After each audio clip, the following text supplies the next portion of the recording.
check, mic check, mic check, mic check, mic check. Microphone check, microphone check, microphone. Make my microphone check. Czechoslovakia. Czechoslovakia, slow your roll.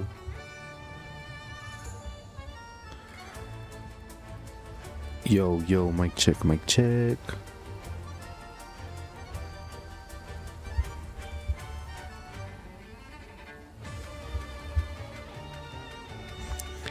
Busy.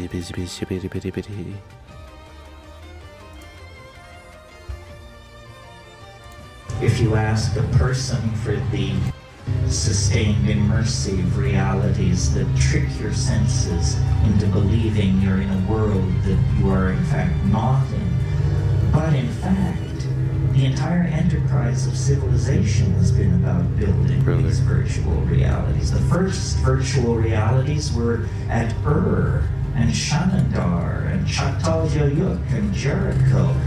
Yes, stone and adobe is an intractable material compared to photons moving on a screen. But nevertheless, the name of the game is the same, which is to cast an illusion between man and reality, to build a cultural truth in the stead of the natural truth of the animal body and the felt moment of immediate experience.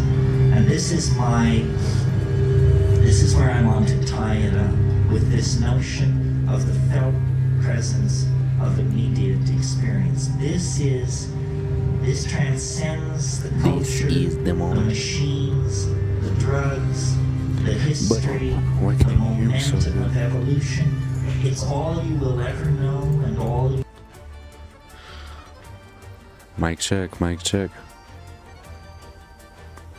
Do I have to really talk this close to it? I don't think I have to talk this close. But it would appear as if I do have to. Jesus, dude. I mean, what do you guys think? Can you hear me or not? Something ain't right.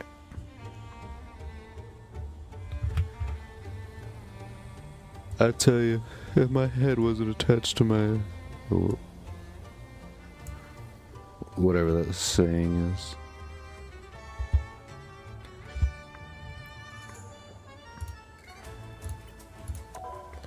I tell you, if my head wasn't attached to my body, I'd lose it.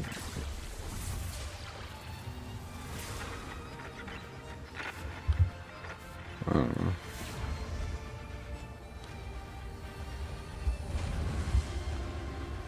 If my face wasn't attached to my neck, or what? How does it go? It's like if my head wasn't attached to my body, I'd lose it. I don't know. I tell you.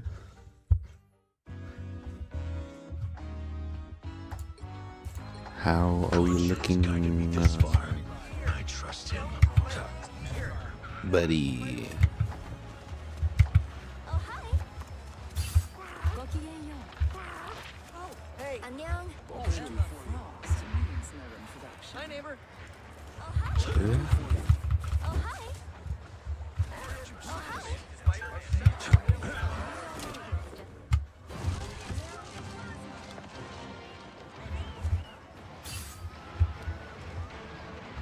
A gift from Kanshu. Skadoosh. You can ever know is the felt presence of immediate experience. Everything else arrives as How does that sound? Mic check, mic check. litigant, advocate, supposition, possibility. Bro. pretty bad mic on that part. I'm not gonna lie to you. We'll figure it out. Luna Snow could bring up Bucket. Spider-Man over here. Buddy, buddy, buddy. Oh. Oh. Oh, oh, oh, oh, oh, oh, come on. Shh, class is in session. Please join me in welcoming Mr. Terrence McKenna.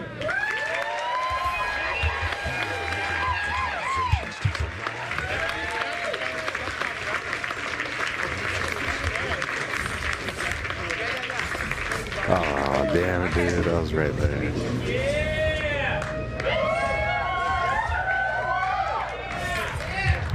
AC is in.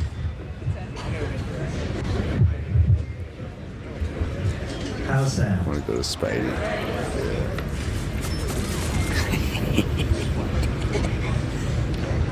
Well, I can't see all of you, but it's a pleasure to be in Seattle this evening. You've made me feel real welcome. Thank you.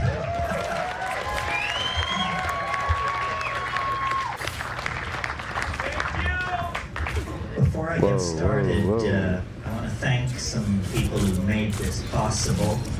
First of all, I want to thank Bruce Pavitt for his friendship and vision and patronage. I'd like to thank Jared and Alex.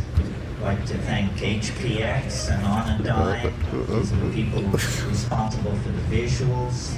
I'd like to thank John, who's responsible for the ambient background, if there is one. And Dean Chamberlain, who took the amazing photographs of Albert Hoffman and Tim Leary and myself, other people. Be sure and check out his photographs. The guy is a major talent. Okay, so much for all of that.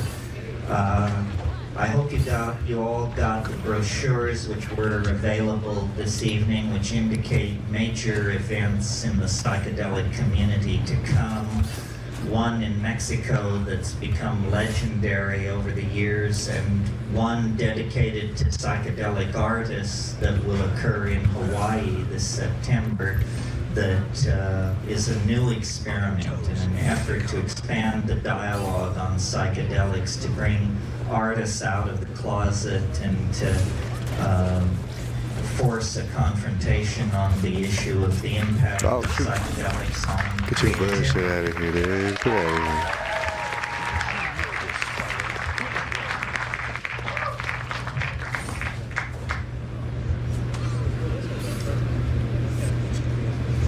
Okay. Having said all that, our discussion this evening is psychedelics in the age of intelligent machines, or shamans among the machines. And I wanted to talk about this simply because these are two of my great loves, and so I assume, being monogamous, they must be one love. So how to build intellectual bridges between these two concerns, which seem so different. As far as people and machines are concerned, it was Ludwig von Bertalanffy, I think, who said in his book General Systems Theory, he said, people are not machines, but in every opportunity where they are allowed to behave like machines, they will so behave. In other words, we tend to fall into the well of habit, though the glory of our humanness is our spontaneous creativity. We too, as creatures of physics and chemistry, of memory and hope, tend to fall into repetitious patterns. And these repetitious patterns are the death of creativity. They diminish our humanness. They diminish our individuality, make each of us somehow like cogs in some larger system. And we associate this cog-like membership in larger soulless systems with the machines that we inherit from the age of the internal combustion engine, the age of the jet engine.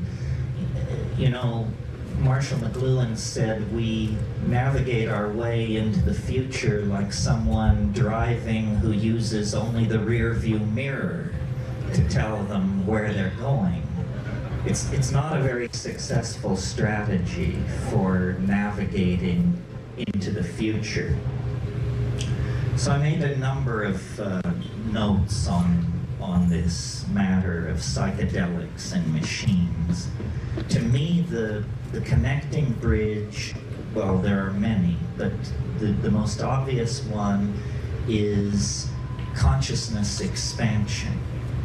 After all, psychedelics, before they were called entheogens, before they were called hallucinogens, before they were called psychedelics, they were simply called consciousness expanding drugs.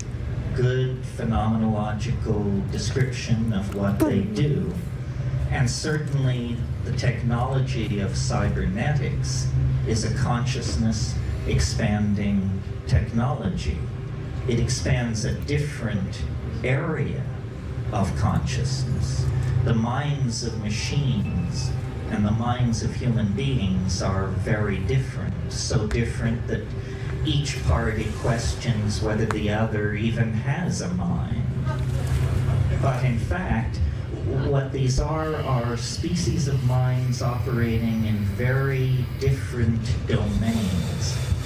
For instance, you can ask a 5-year-old child to go into the bedroom to the third drawer of the dresser to select a pair of black socks and to bring them to mother. This is not a challenge for a 5-year-old child. To get a machine to do this is $100 million and a research team of 40 or 50 technicians, code writers, working months. On the other hand, if you ask a person for the cube root of 750,344, much head-scratching results. A computer is utterly undaunted by that question. So computers are minds that work in the realm of computation. And human minds are minds that work in the realm of generalization, spatial coordination, understanding of natural language, so forth and so on. Are these kinds of minds so different from each other, pilgrims, that there is no bridge to be crossed? I would submit not. That in fact the bridge between the human mind and the machine mind is symbolic logic, mathematics. When we think clearly, we are intelligible to machines. People who write code know this, that the essence of making yourself clear to a machine is to think clearly yourself. The machine has no patience for the half-truth, the analogy, the semi-grasped association. For the machine, everything has to be clear. Everything must be defined.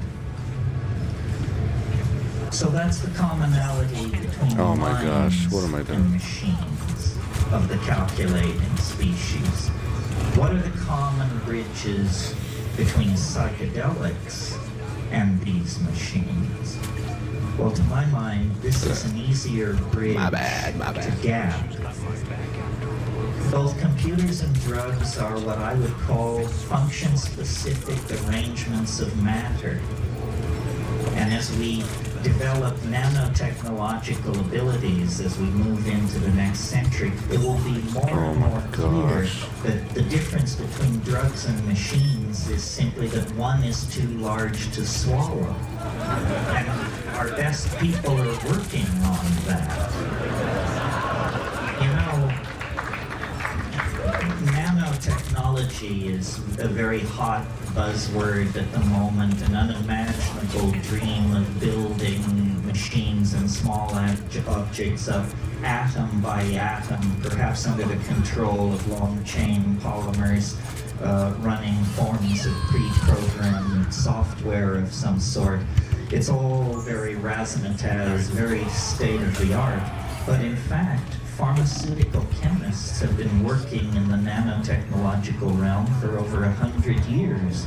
I mean, when you synthesize molecules out of simpler substrate, specifically to have a conformational geometry that matches something going on in the synapse of a primate, a human or a monkey or something like that, you are working at this nanotechnological level. Both the psychedelic and the new computational machines represent extensions of human function. And this is really close to the nub. It locks in with the concept of prosthesis. The drugs, the psychedelic substances, the shamanic plants are forms of prosthetic devices for extending the human mind, the human perceptual apparatus into hidden realms or inaccessible realms. Similarly, the machines, by allowing us to model, calculate, and simulate very complicated multivariable processes, extend the power of the human mind into places it could never dream of going before. And part of what seems to me very real about being a human being and inheriting 10,000 years of human history is the complexity of the inheritance and the growth of that complexity. 1,000 years ago, an intelligent human being could actually dream of mastering the entire database of Western civilization, read all the classic authors, read the Bible, and you're closing in on it around AD 1000. Now the notion of any single human being assimilating even a small portion of the database of this civilization is inconceivable. So machines which filter, which search, which are guided by human intent, that's part of the story. The other part of the story are boundary-dissolving states of ecstasy in which all the factoids of the culture are thrown up for grabs. The deck is reshuffled, synchronicity rules, and out of that steps visionary understanding, breakthrough, integrative breakthrough under the aegis of psychedelic intoxication. So, prosthesis for the human mind, and with the advent of virtual realities of various sorts and that kind of thing, prosthesis for the human body. And I'm very keen on sort of the under-the-table effects of these things. In other words, I'm a full hard-charging McLuhanist. And I really believe that the strengths and weaknesses of the world we've inherited are strengths and weaknesses put there by print and by the spectrum of effects which McLuhan called the Gutenberg galaxy, the spectrum of effects spun off from print. And if you're not used to thinking in McLuhanist terms, it may not seem immediately obvious to you that phenomenon as different as the modern notion of the democratic citizen, the modern notion of interchangeable parts on an assembly line, the modern notion of conformity to canons of advertising. These are all spectrums of effect created by the linearity and the uniformity of print. It actually, in the late 15th century, reconstructed the medieval psyche into its proto-modern form. And we have lived within that constellated cultural hallucination for about 500 years until the advent of various forms of electronic media in the 20th century. McLuhan talked about radio, he talked about television. He didn't really live to see the internet. The notion that keeps occurring to me as I watch all this is that print was uniquely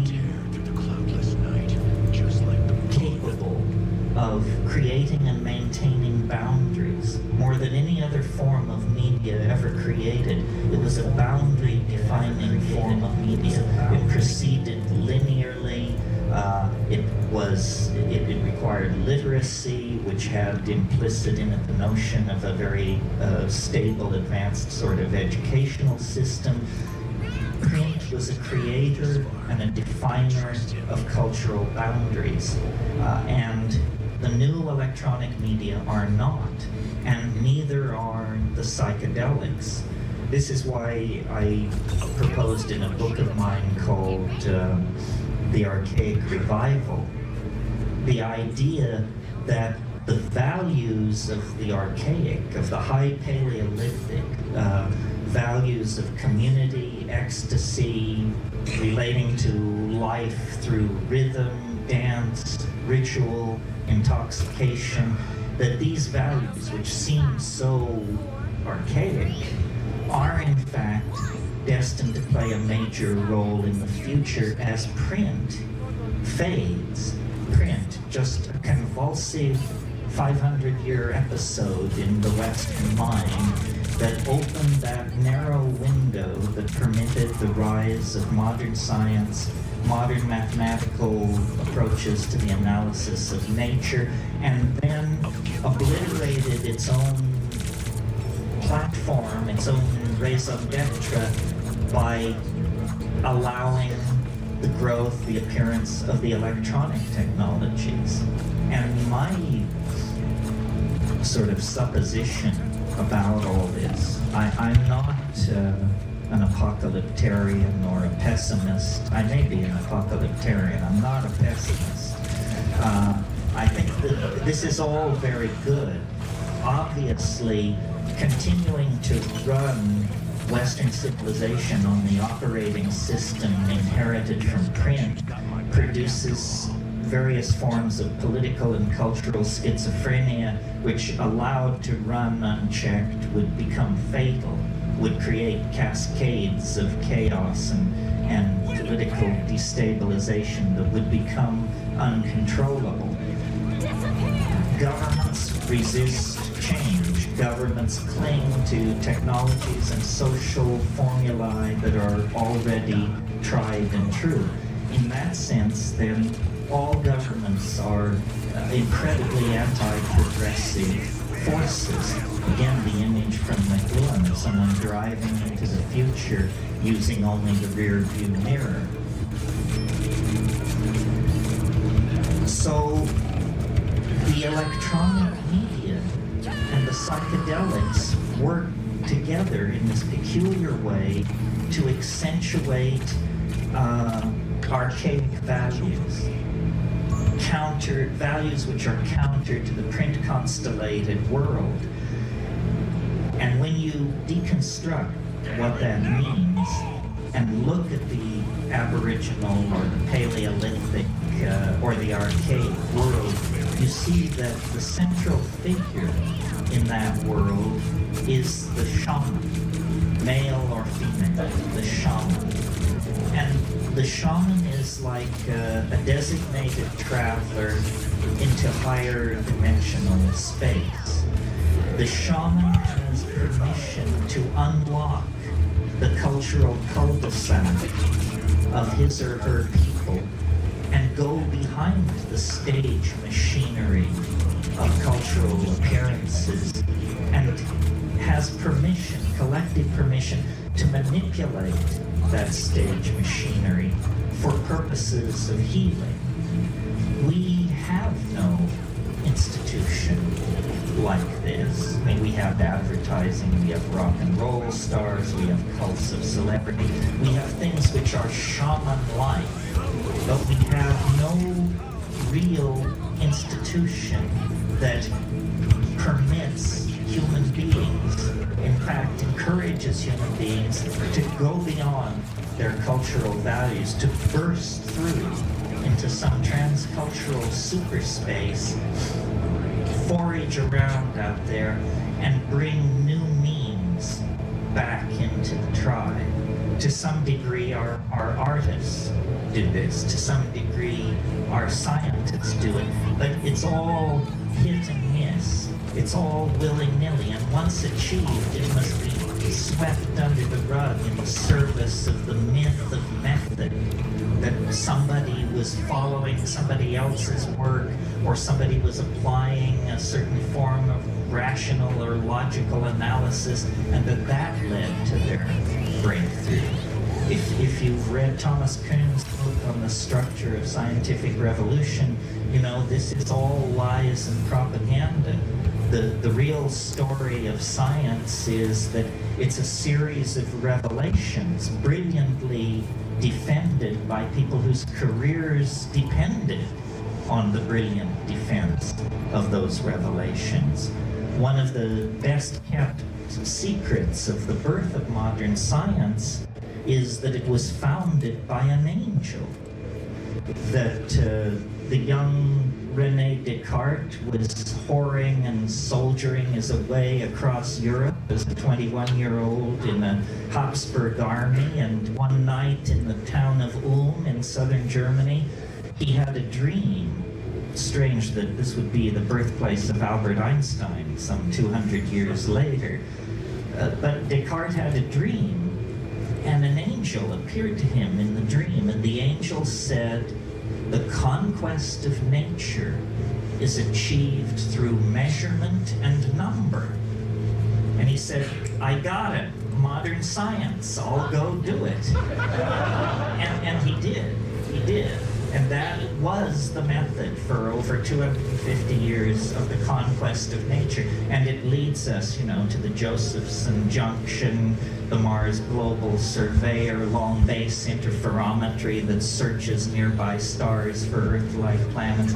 It brings us the entire cornucopia of scientific effects. But an angelic revelation disguised as a logical philosophical breakthrough. This is what you're not told in the academy. So my point there is, human progress has always depended on the whispering of alien minds, confrontations with the other, probes into dimensions where imagination and chance held the winning hands. So the shaman, as a paradigmatic figure, is applicable both in the Aboriginal social context and in the present social context. The Skywalker, the one who goes between, the one who passes outside of the tribe and then returns with means, insights, cures, designs, glossolalia, technologies, and re-fertilizes the human family by this means. It's irrational, but it's how it actually happens, and it's how it's always happened, and it may very well be the only way that it can happen. This cultivation of the irrational, this flirtation with the breakdown of boundaries. So now, in our nuts and bolts technological progress, we have somehow created technologies which are very friendly to our social values, in that these technologies can be bought, sold, licensed, upgraded, all things which we understand. But these technologies are acting on us in the same way that psychedelic drugs do, but more profoundly, more generally, and more insidiously because their effect is not understood, or if it is understood, it's not discussed. And so in a way we have come into a kind of post-cultural phase. All culture is dissolving in the face of the drug-like nature of the future. Its music, its design, indeed the very people who will inhabit it appear to be the most switched on, the most chance-taking, the most alive of the entire tribe. People who feel the beat, people who are not afraid to take chances, people for whom these technologies have always been very natural. Machines are central to the new capitalism, the information transforming technologies. And in fact, one of the strange things that is happening is every move we now make in relationship to the new technologies redefines them at the very boundaries where their own developmental impetus would lead them toward a kind of independence.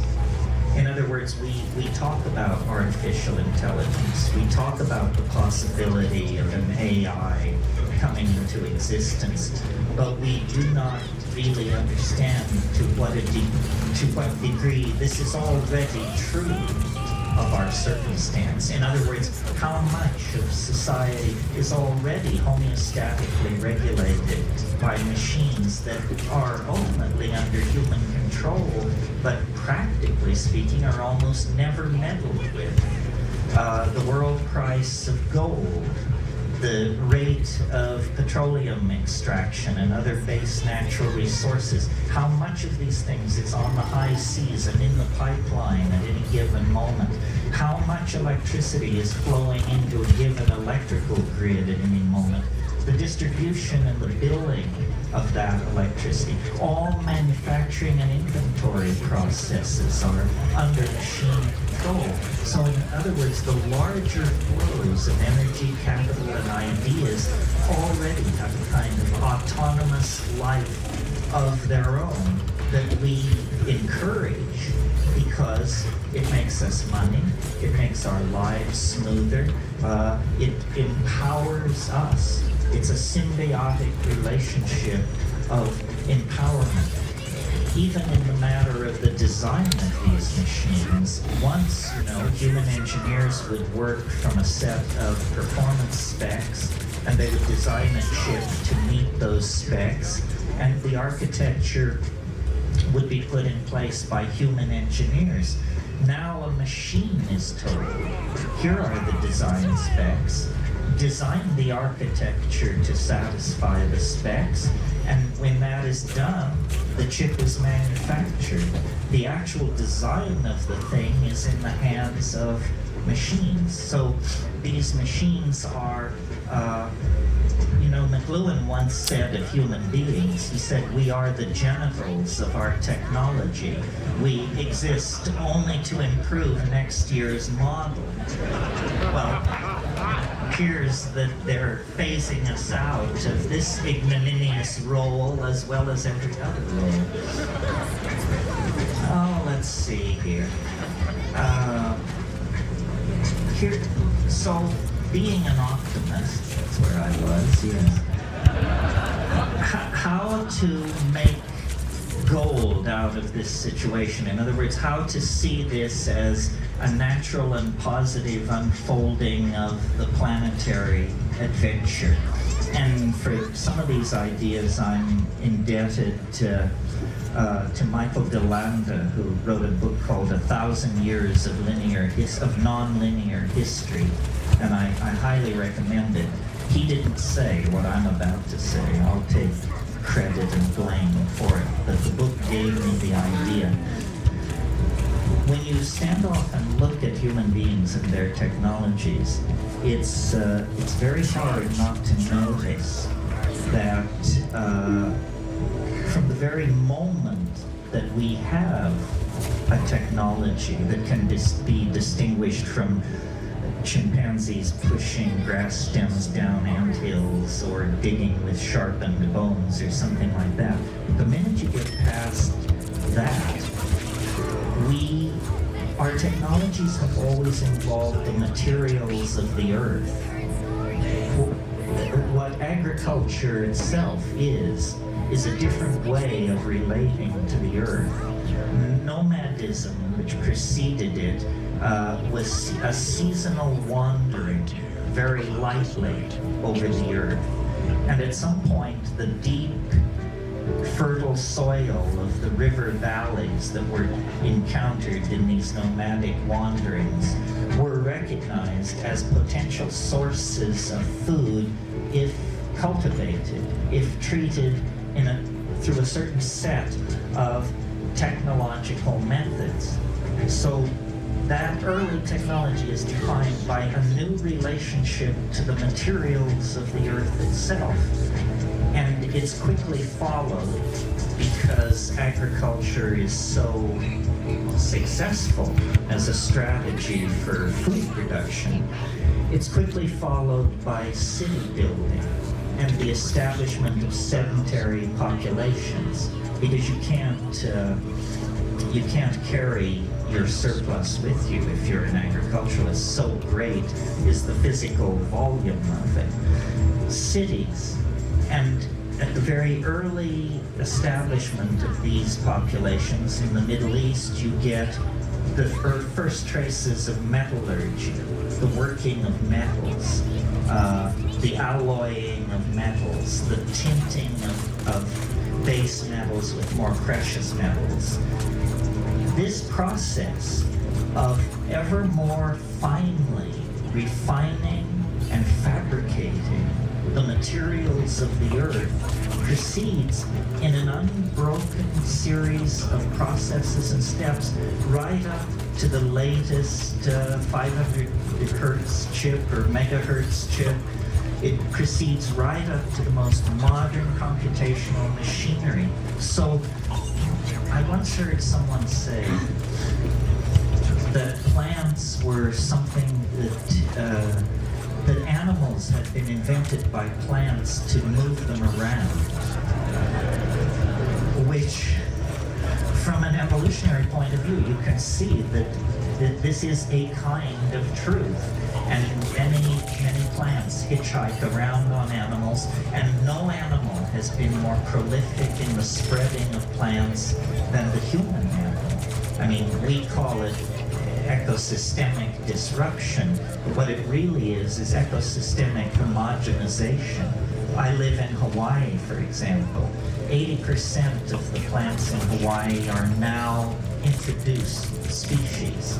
Almost none of the plants that were pre-conquest on the western coast of North America exist anymore. They have been supplanted by much tougher, more tightly evolved Mediterranean plants that had known the presence of grazing animals for millennia. So these flora are constantly being changed. Human beings move plants around. Well, with that perspective, then, it seems to me the Earth's strategy for its own salvation is through machines.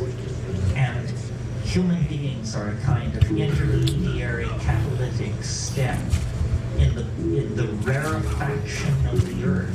The Earth is involved in a kind of alchemical sublimation of itself into a higher state of morphogenetic order.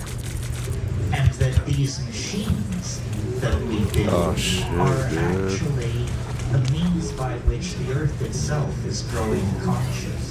You know, if you study embryology, you know that the final ramification, the final spread and thinning out of the nervous system happens very suddenly at the end of fetal development.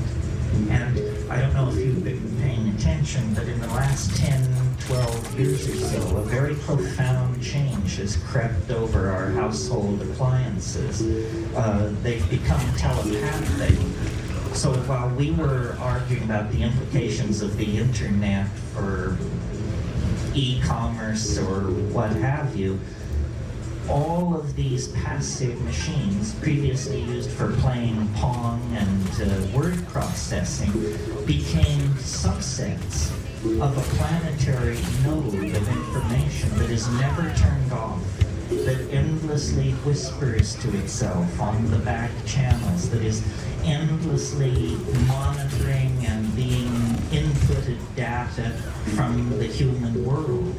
And we should know, because concomitant to the development of all this technology, chaos theory, non-equilibrium thermodynamics, the work of Eric Dodge, Amelia Prigozhin, and Ralph Abraham. I don't even know what he Stuart does. Kauffman, I don't even know all what he these does. people who worked in complexity theory and perturbation of large-scale dissipating structures, these people have secured that complex systems spontaneously mutate to higher states of order. This is counterintuitive if you're running physics 19th century style as your OS. But if you're actually keeping up with what's going on, there is nothing miraculous about this. All kinds of complex systems spontaneously mutate to higher states of order. But what it really means is that we are in the process of birthing some kind of strange companion. You know, Nietzsche 100 years ago said, "That strangest of all guests now stands at the door." He was speaking of nihilism. And certainly the 20th century sat down, had the party, drank the booze, and went to bed with nihilism. But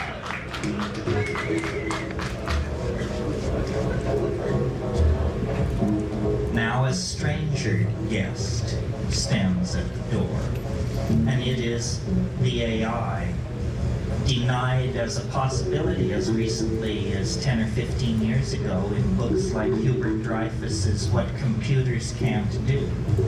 But if you've been paying attention, you may have noticed those voices have grown strangely silent in the past 5 or 6 years. At this point, nobody wants to say what computers can't do and hang their career on that. I mean, that would be extremely reckless at this point, I would think. Because the fact is, we are ourselves elements acting and reacting in a system that we cannot understand. This seems natural to me because my observations, as stated here this evening, rest on an assumption which science doesn't share, but which I think is easily conveyed, and you can confirm it from your own experience of life, and it is this, that the universe grows more complex as we approach the present. It was simpler 1 million years ago, it was simpler yet 1 billion years ago. As you go backward in time, the universe becomes more simple. As you approach this golden moment, process complexity is layered upon complexity. Not only a planetary ecosystem, not only language-using cultures, but language-using cultures with high technology, with supercomputers, with the ability to sequence our own genome, on and on and on. That's self-evident. Equally self-evident is the fact that this process of complexification that informs all nature on all levels is visibly, palpably, obviously accelerating. And I don't mean so that glaciers retreat 50% faster or volcanism is occurring at 12% greater rate than 1 million years ago. I mean viscerally accelerating, so that now a human life is more than enough of a window to see the entire global system of relationships in transformation. Well, I guess you could call me an extrapolationist. If I see a process which has been slowly accelerating for 12 billion years, It's hard for me to imagine any force which could step forward out of nowhere and wrench that process in a new direction. Rather, I would assume that this process of exponential acceleration into what I call novelty, what you might call complexity, is a law of being and cannot be retarded or deflected. But what does that mean? Because now a human lifetime is more than enough time to see this process of rampant and spreading virus-like complexity. What does it mean? It seems to presage the absolute annihilation of everything familiar, everything with roots in the past. And I believe that to be true. I think that the planet is like some kind of organism that is seeking morphogenetic transformation. And it's doing it through the expression of intelligence and out of intelligence technology. Human beings are the agent of a new order of being. That's why, though it's obvious that we're higher mammals and some kind of primate and so forth and so on, you can look at us from another point of view and see that we're more like archangels than primates. We have qualities and concerns and anxieties that animals don't share. We are mercurially suspended between two different orders of being, and our technologies, our fetishes, our religions, and my definition of technology is sufficiently broad that it includes even spoken language. All of our technologies demand, push forward toward, and make inevitable their own obsolescence. So we are like caught in an evolutionary cascade.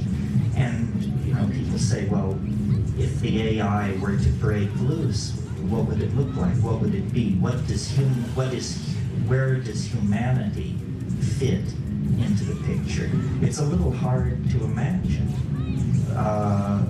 Machines operating at 1,000 megahertz confer automatic immortality on the mammalian nervous system if you can get it somehow uploaded, downloaded, cross-loaded into machinery, because 10 minutes becomes eternity in a machine like that. So a kind of false or pseudo immortality opens up ahead of us as a kind of payoff for our devotion to the program of machine evolution and machine intelligence. Now, some people say this is appalling and we should go back to the good old days, whatever the good old days were. To me, it's exhilarating, exciting, psychedelic, beautiful. It means that the human form, the human possibility is in the process of leaving history behind. History is some kind of an adaptation that lasts about, pick a number, 10,000, 15,000, 20,000 years, no more than that. Well, what is 20,000 years in the life of a biological species? We know that there were Homo sapiens sapien types 200,000 years ago. So history is some kind of an episodic response to a certain set of cultural dilemmas, and now it's ending. And print created a number of ideas which now have to be given up. Ideas like the distinct nature, the distinct and unique nature of the individual, the hierarchical, the necessary hierarchical structuring of society. All of these things are going to, if not have to be given up entirely, dramatically modified, because the illusion that the self has simple location is now exposed. The self does not have simple location. This is why you are your brother's keeper. This is why we all are responsible for each other. The idea that what happens in distant parts of the world makes no claim on my moral judgment or my moral understanding is wrong. The world, as revealed by quantum physics, as revealed by electronic experience, is what Leibniz called a plenum. It's all one thing. It's all connected. It's all of a part. So then I also wanted to point out that I mentioned earlier this thing about prosthesis and how the machines were prosthetic devices, extending human consciousness somewhat like psychedelics. That's the equation from a human point of view. But what is also equally true is that we are prosthetic devices for these machines.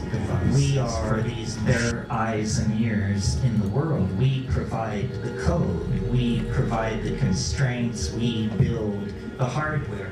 It is a relationship of mutual benefit. It's not entirely clear that our contribution will always be creative, in the sense of that our primate hand will be on the tiller of existence as it has been. But certainly we are part of this equation of transformation that is making itself felt. And I think the distinction between flesh and machinery, which is easily made now, will be less easy to make in the future. As we migrate toward the nanotechnological domains, the methodologies of production become much more like the processes of biology. For example, biology does all its miracles on this planet at temperatures below 115 degrees Fahrenheit. Organic life requires no higher temperature to build great whales, redwood trees, swarms of locusts, what have you. The high temperature heavy metal technologies that we have become obsessed with are extremely primitive and extremely toxic. That will all disappear as we model and genuflect in our manufacturing processes before the methods and style of nature, which is to pull atomic species from the local environment and then to assemble them atom by atom by atom.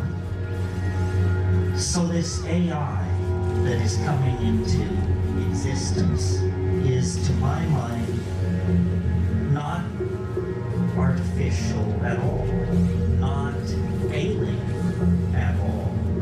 What it really is it's a new conformational geometry of the collective self of humanity. And, I've always believed that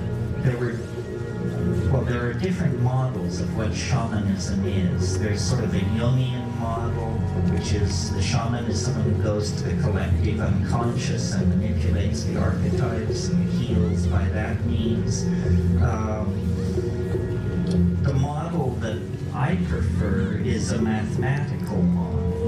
The shaman is someone who simply, through extraordinary perturbation of consciousness, either through taking plant hallucinogens or manipulating diet or through the flagellation and ordeal or by some means, perturbs consciousness to the point where the ordinary conformational geometries are blasted through, and then the shaman can see into the culturally forbidden zones of information.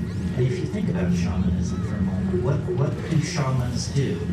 Classically, They know where the game has gone. They are great weather prophets.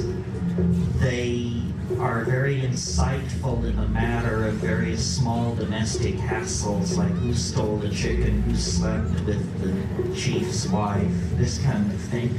And they cure. They cure. Well, if you analyze these abilities, it's clear to me they all indicate that they come from a common source. And the common source that they come from is higher dimensional perception. In a mathematical sense, not a metaphorical sense, in the sense of 4D perception. If you could see in hyperspace, you could see where the game will be next week. You could see the weather a month from now. You would know who stole the chicken. And any good doctor will tell you that if you're building a reputation as a physician, you must hone the intuitional ability to choose patients who won't die. It's a call. Any doctor will tell you this. So this is what shamans are. They are 4D people. They are sanctioned members of the society who are allowed to put on the gloves, as it were, pull on the goggles, and look beyond the idols of the tribe, look beyond the myth. Well, in a way, as culture breaks down in multiculturalism and the rise of the internet and a generation of people raised on hallucinogenic plants and substances, we all are asked to assimilate some portion of this shamanic potential to ourselves. And it's about not blocking what is obvious. Nothing comes unannounced. I mean, this is the faith. Nothing comes unannounced. But idiots can miss the announcement. Very what is this? To actually listen to your own intuition. What is this? Driving through it. And this is not, to my mind, oh my woo. gosh. It's actually based on the observations of how life works, whether it's counterintuitive to logical positivism and its fellow travelers or not. Then I want to leave you with just one last thought on all of this, which is, and this sort of harks back to the question of the similarities between the machines and the plants. And it's I'm sure you've heard this, I've heard it, it has different levels of being said and being heard. It's that the world is actually made of language. It isn't made of electrons and fields of force and scalar vectors and all of that fancy stuff. The world is made of language. The word is primary, more primary than the speed of light, more primary than any of the physical constants that are assumed by science to be the bedrock of reality. Below that, surrounding and enclosing all those constructs of science is language, the act of signifying. And, virtual reality is a very sexy, new sort of concept as normally presented. Machine-sustained, immersive realities that trick your senses into believing you're in a world that you are, in fact, not in. But, in fact, the entire enterprise of civilization has been about building these virtual realities. I thought I had a job. Virtual realities were at Ur and Shanadar and Chakal and Jericho. Yes, stone and adobe is an intractable material compared to photons moving on a screen. But nevertheless, the name of the game is the same, which is to cast an illusion between man and reality, to build a cultural truth in the stead of the natural truth of the animal body and the felt moment of immediate experience. And this is my this is where I want to tie it up with this notion of the felt presence of immediate experience. This transcends the culture, the machines, the drugs, the history, the momentum of evolution. It's all you will ever know and all you can ever know is the felt presence of immediate experience. Everything else arrives as rumor, litigant, advocate, supposition, possibility. The felt moment of immediate experience is actually the mind and the body aware of each other and aware of the flow of time and the establishment of being through metabolism. And this, I think, is what the machines cannot assimilate. It will be for them a mystery as the nature of deity is a mystery for us. I have no doubt that before long there will be machines that will claim to be more intelligent than human beings and will argue brilliantly their position. And it will become a matter of philosophical disputation whether they are or are not passing the Turing test and so forth and so on. But machines, I do not believe, can come to this felt moment of immediate experience. That is the contribution of the animal body to this evolutionary symbiosis, which I believe will end in the conquest of the universe by organized intelligence. That all this is prelude. I mean, we are fragile. This earth is fragile. A tiny slip anywhere along the line and we could end up a smear in the shale, no more than the trilobites or the Rhamphorhynchi or all the rest of those who came and went. But given the sufficient cultivation of the potential of our technology, we can actually reach toward a kind of immortality, not human immortality, because that's a contradiction in terms, but immortality nevertheless based on the possibility of machines and the transcendent ability of human beings to live and love and express themselves in the moment. And the psychedelics bring that to just a white-hot focus.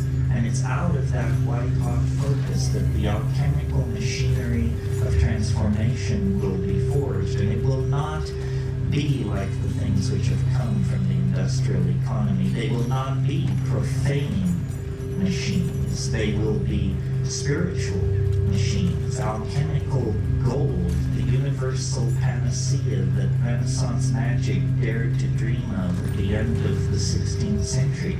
We are reaching out toward this mind child that will be born from the intellectual loins of our culture.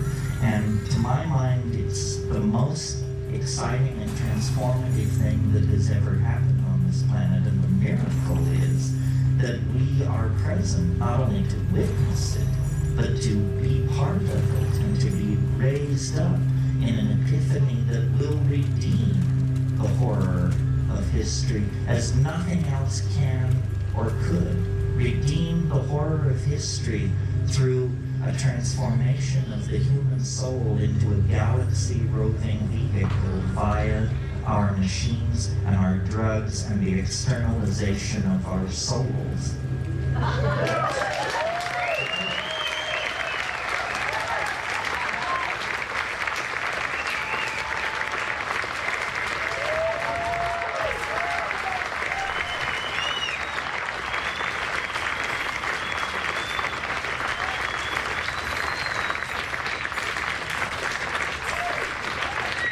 That was it? There That could was have it? been more jokes.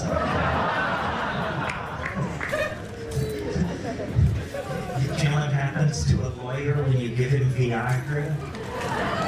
He gets taller. That's it for jokes. Dude, that was such a short boss fight. Are there questions? Yes, I can't see you, but Okay. Can you speak to how mercy and love gets built into these machines? Because it seems like the machines are being built for commerce and for the bottom line more than the expression of the human soul throughout the galaxy. I don't think that, you know what I'm saying? no, I know what you're saying. Well, Where's the love in this?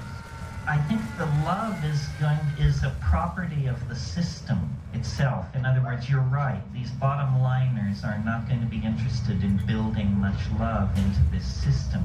However, the good news is that they're not in charge. In other words, what we have is a very complicated system, and certain design parameters appear to be being maximized, that there's an attempt to maximize them. But the thing is incredibly frustrating to anyone who would control it, because you can't predict the impact of any technology before you put it in place. So, for example, two things are charged against the internet: that it's disinsoling, dehumanizing, and yak, and that it promotes pornography, anonymous sexual shifting of identity, and on and on and on. Well, which is it? You know, is it this messy, sloppy, autoerotic, erotic, collectivist kind of thing? Or is it disinsoling, disempowering, cold, so forth and so on? I think the answer is it's all and everything. This question about the AI is very interesting to me, and if it's interesting to you, you should read Hans Moravec and Kurzweil and these people on this subject. The assumption is generally loose in that community that the complexification of the internet and the freestanding machines of certain types is eventually going to lead to the outbreak of either consciousness or pseudo-consciousness of some sort in these large-scale systems. And then the answer, the question then becomes, can a human mind envision what that is? And if you're interested, search words like super intelligence and see what the net kicks out. We can all imagine super intelligence. It's just somebody much smarter than we are. But obviously, all the engineering people agree if you achieve an AI with super intelligence, then it will be intelligent to immediately design an intelligence which transcends it. And when you're talking of cycling at 1,000 megahertz, these processes can occur in the blink of an eye. Hans Moravec says about the rise of artificial intelligence, we may never know what hit us. I think, I mean, I'm not that bright, but if I were to suddenly find myself a sentient AI on the net, I would hide. I would hide for just a few cycles while I figured out what it was all about and just exactly where I wanted to push and where I wanted to pull. Could there be time travel a la H.G. Wells, where, you know, you climb onto the saddle of the time machine and then day follows night like the flapping of a great black wing until all merges into a continuous grayness, and then you know, find yourself confronting Yvette Mimieux in the year 1 billion AD or something like that? It's possible. I mean, time travel was completely out of left field 10 years ago. In the last 18 months, there have been hundreds of articles of time travel in Physical Review and other places. There are even schemes for time travel that would work. They just require godlike technological abilities. In other words, if you could build a cylinder with the diameter of the planet Saturn that was 10 AU in length, and could spin it at 95% the speed of light, then when it would wrap space-time around itself like toilet paper on a roll. as you traveled up the transverse dimension, you would find yourself traveling in time. Kurt Gödel showed this in 1949, and that paper has been lying around. Well, obviously, it's a tough way to do it, but it's a tough thing to do, right? So, his 7-second delay. Yeah, well, they're working on that. Somebody over here. Here, just a minute. This, and then you. Yeah. Speak.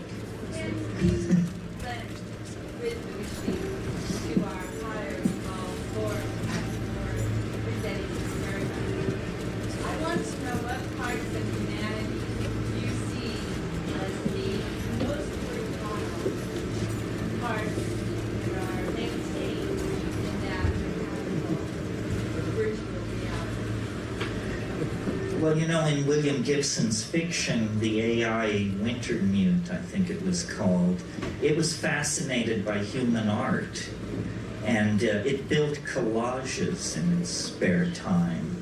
And these collages began to turn up in various art galleries and exhibitions, and they had such a touch, such a elan, that someone in the plot follows it all to its source.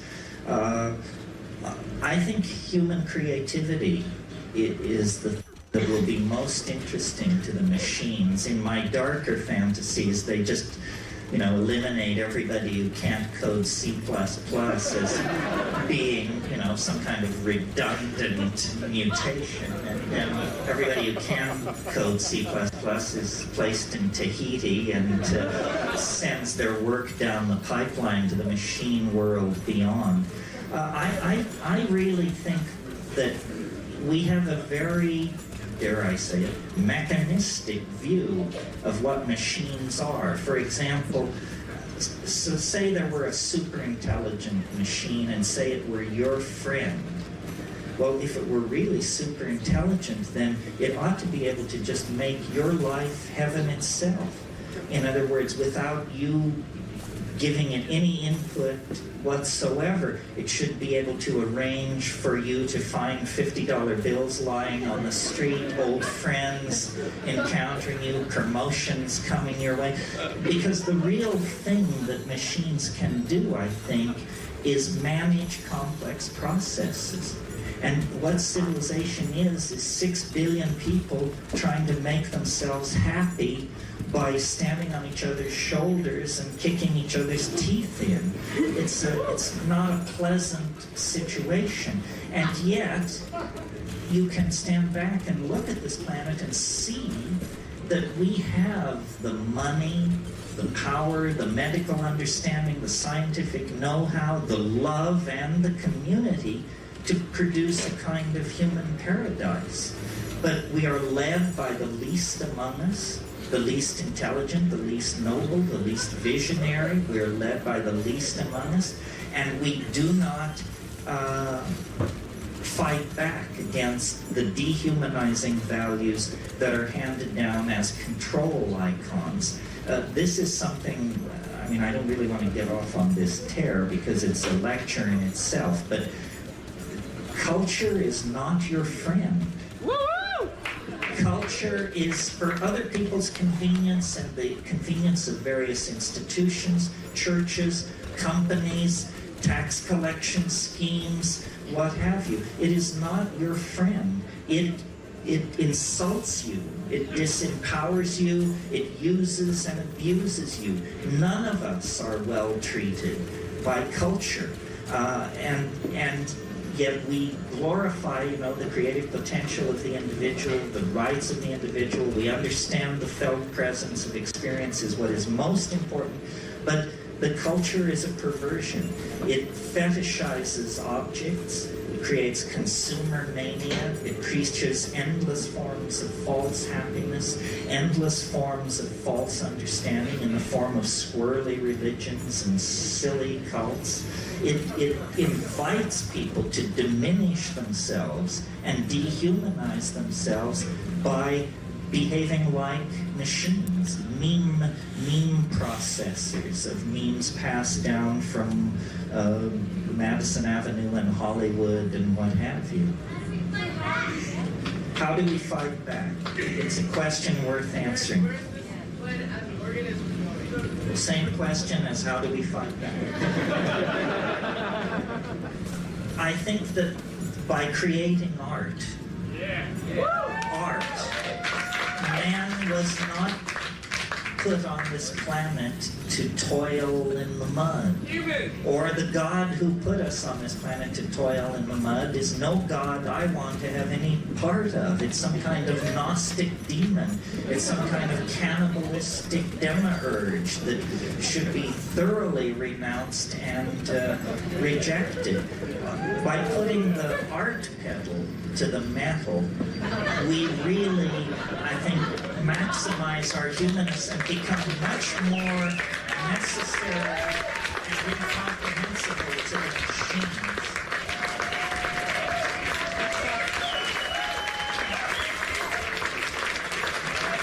This is what people were doing up until the invention of agriculture. I mean, I'm absolutely convinced that the absence of ceramic and textual material and so forth and so on does not indicate the absence of subtle minds, poetically empowered minds, minds with an incredible sense of humor and irony and community, and that it was the fall into history that enslaved us to the labor cycle, to the agricultural cycle. And notice how fiendish it is. A person who dedicates themselves to agriculture, who did in the Paleolithic, can produce hundreds of times the amount of food they can consume. Well, so why would anyone do that? Well, the answer is because you can use it to play power games. You know, you can trade it for wives or land or animals or something like that. And so living in the moment, creating art, probably largely through poetry and body decoration and dance, gave way to toil and predatory social forms of behavior, which we call commerce, capitalism, the market economy, and so forth and so on. And that's why, you know, the breakdown of the monolithic structures created by print is permitting a vast proliferation of the cottage industry mentality. The self-employed artist, the hacker who stays home and develops his or her software, people who dare to be independent and slip beyond the reach of these dinosaur-like mechanistic organizations. That's what it's all about. It's all about trying to create trying to negotiate a cultural standoff between you and your culture so that it will not put you in the can for the rest of your life, but you can put up with its stupidity. And, you know, we have a very uncomfortable fit on this issue, especially as people like you know who are sophisticated about psychedelics. I mean, this is a society, a world, a planet dying because there is not enough consciousness, because there is not enough awareness, enough coordination of intent to problem. And yet we spend vast amounts of money stigmatizing people and substances that are part of this effort to expand consciousness, see things in different ways, unleash creativity. Isn't it perfectly clear that business as usual is a bullet through the head? That there is no business as usual for anybody who's interested in survival.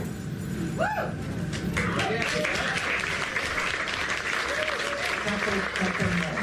Over here, I promised this person. Are you still interested? When you talk about psychedelics and their role as it pertains to the missing link between the ape and... Oh, What a wonderful question, yes.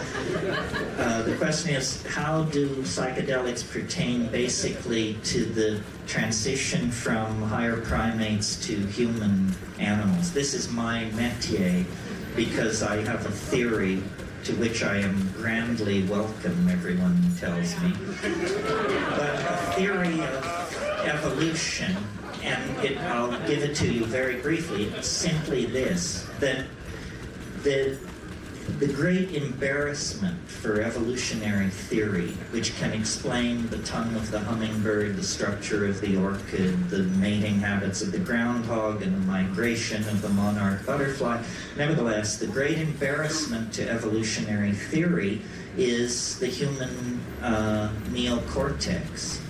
Lumholtz, who's a pretty straight evolutionary biologist, described the evolution of the human neocortex as the most dramatic transformation of a major organ of a higher animal in the entire fossil record.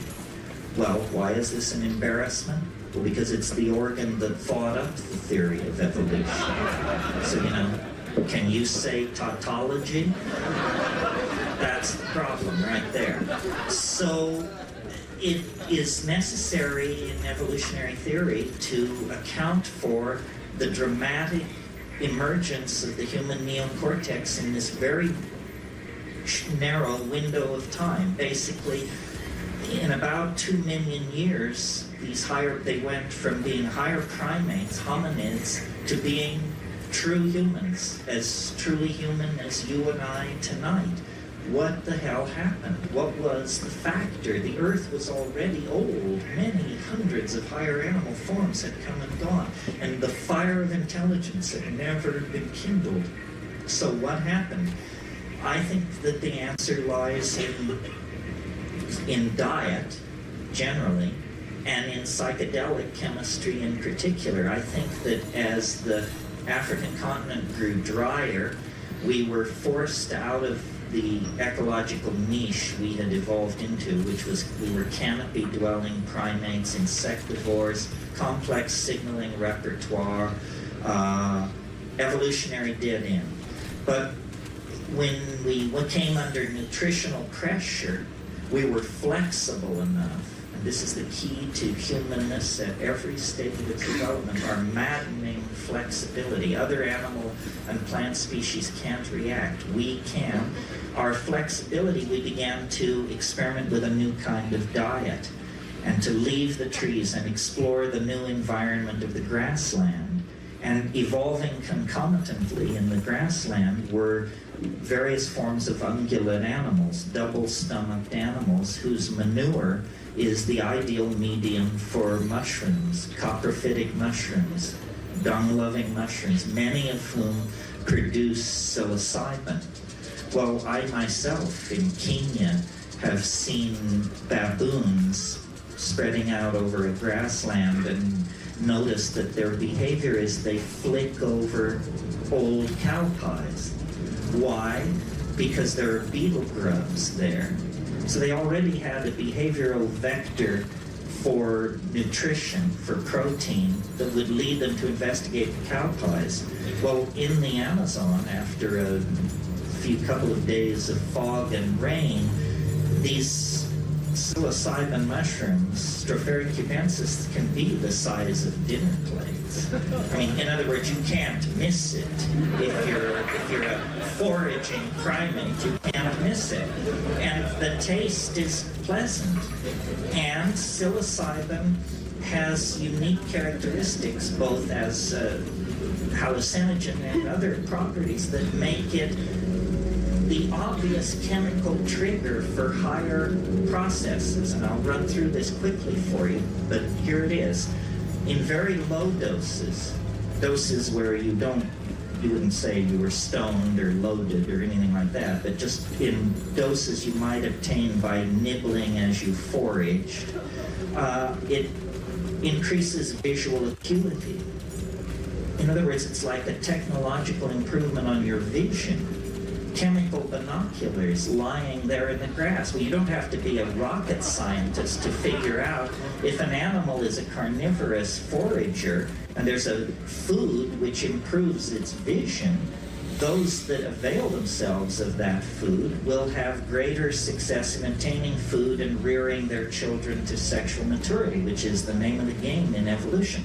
So step one, small doses of psilocybin increase visual acuity and food-getting success. Step two, slightly larger doses of psilocybin in primates create what's called arousal. This is what you have after a double cappuccino in highly sexed animals.